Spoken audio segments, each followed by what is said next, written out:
Hi, in this video we're going to show you how to insert a video into a PowerPoint slideshow. So we did a video on this a while ago on how to insert a YouTube video into PowerPoint, but the interface has changed a little bit and there's actually an additional option here, so we figured we'd make a new video on the updated process.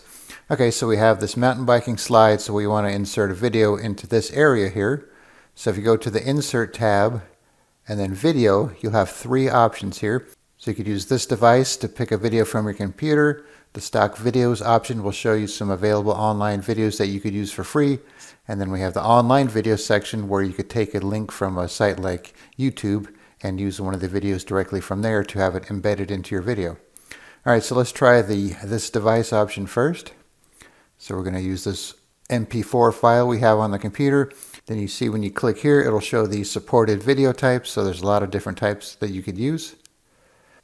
So we'll just select the video, click on Insert, and you can see it just kind of puts it in the middle there, so you could drag it down, then actually reposition it where you want it. And then you'll have a play button. And you can move back and forward, and you can actually move along in the time there as well. Then you have your volume and your total time. So now when you go to slideshow mode, you'll have your video there, and you could actually play the video within your presentation. Okay, so let's get rid of this. Now we'll do the next option here. Insert video, stock videos. So you'll have images, icons, people, stickers, and so on. Some examples then you could search. I don't think we'll find any biking videos though.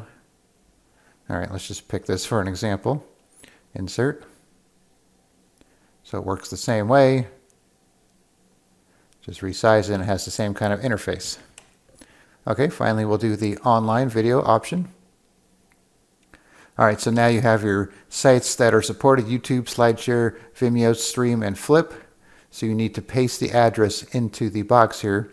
Before, on the older interface, you could actually do a search from this section here, but not anymore. So I have YouTube open here. I could pick some videos. So just keep in mind, the preview is going to match what the preview shows in YouTube, so for the thumbnail. So let's say we want to use this one here. We'll just copy the link. You could also obviously open it and then copy the link from here as well, either way. Okay, we'll paste it in here. And you can see it gives us a little preview. You could actually play it. And then if you like it, just click on Insert. Once again, takes up the whole screen. So if you click on play, you can't move it around while it's playing. You have to click off of it so it shows the preview like that. Now once again, go to your slideshow. Click on play. You even change the settings if you want to bump up the resolution. Watch it right on YouTube, turn on the closed captioning, and so on. All right, so those are your three methods to insert a video. So once again, insert, video, pick your source, and then you can take it from there. All right, thanks for watching, and be sure to subscribe.